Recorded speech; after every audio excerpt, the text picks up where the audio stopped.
করো,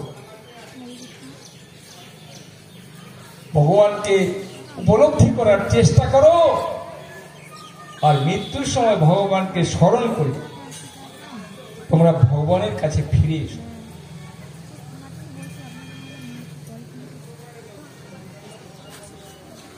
কিন্তু কেউ আমরা সেখানে যেতে চাইছি না। এই জেলখানার মধ্যেই আমরা থাকতে চাইছি, আর এই জেলখানার মধ্যেই পার্মানেন্টলি থাকার জন্য লক্ষ লক্ষ কোটি কোটি টাকা খরচা করছি, ডাক্তার মাস্টার ব্যারিস্টার বানাচ্ছি ছেলে মেয়েদের, কিন্তু কেউ কোনো পিতা মাতা তার ছেলে মেয়েদেরকে কৃষ্ণ ভক্ত বানাচ্ছে না। আমরা আন্তর্জাতিক কৃষ্ণ ভাবনামৃত সংঘের পক্ষ থেকে প্রচার করে আমরা প্রচার করছি, আমরা আমাদের ছেলে মেয়েরা ডাক্তার মাস্টার ব্যারিস্টার হবে, ভক্তদের এটা বাধা দিচ্ছি না। আমরা বানান ডাক্তার মাস্টার ব্যারিস্টার হোক, তাতে আপত্তি নেই আমাদের, কিন্তু আমাদের একটা আকাঙ্ক্ষা রয়েছে, আপনার ছেলেটি যদি ডাক্তার হয় সে যেন কৃষ্ণ ভক্ত ডাক্তার হয়, আপনার ছেলেটি যদি মাস্টার হয় সে যেন কৃষ্ণ ভক্ত মাস্টার হয়, আপনি যদি কৃষক হন কৃষ্ণ ভক্ত কৃষক হন, আপনি যদি ব্যারিস্টার হন কৃষ্ণ ভক্ত বিচারক হন, হাইকোর্টের জাজ হবে গৌড়ীয় বৈষ্ণব, গৃহে পিতামাতা, স্কুলের শিক্ষক শিক্ষিকা, আর দেশের নেতা নেত্রী। এই তিনটি জায়গা যদি ধার্মিক হয় সারা বিশ্বটাই হয়ে যাবে একটা গোলকধাম বৃন্দাবন। কিন্তু এই তিনটি জায়গা যদি অধার্মিক হয়, পিতা যদি মধ্যরাত্রিতে মদ খেয়ে এসে তার বাচ্চার সামনে তার স্ত্রীকে যদি ধরে মারপিট করে কেমন হয়? আমার বাড়ির পাশের ঘটনা, মদ খেয়ে রাত্রি 2টার সময় এসে তার স্ত্রীকে বলছে একটু পোল্ট্রি মুরগির মাংস নিয়ে এসেছে। বেটা সারাদিন রিক্সা চালিয়ে যা টাকা পেয়েছিল মদ খেয়ে সব শেষ করেছে, আর একটু মাংস এনে ওর বউকে বলছে 2টার সময় রান্না কর। আর এই গরিব লোক সারা খেয়ে দিয়ে ক্লান্ত অবস্থায় ঘুমিয়েছে বাচ্চা নিয়ে, ও বলছে পারবো না রান্না করতে। পারবি না? চুলের মুঠি ধরে এক লাথি মেরে উঠানে ফেলে দিয়েছে, নাক মুখ দিয়ে গল গল করে রক্ত পড়ছে, সে চিৎকার করছে আমাকে বাঁচান, আমাকে বাঁচান, আমাকে মেরে ফেললো। কে আপনাকে মেরে ফেললো?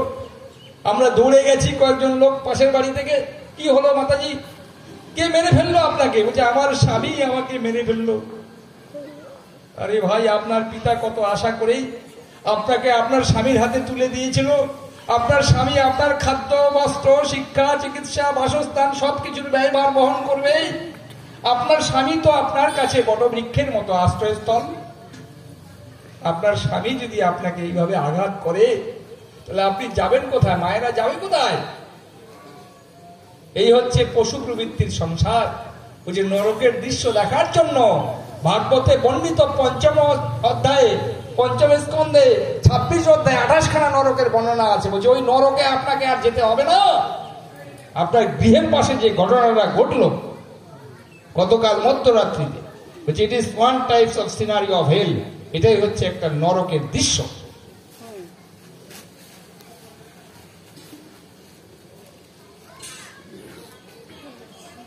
আমাদের ভাবতে হবে, আপনারা ঘুমিয়ে থাকবেন না।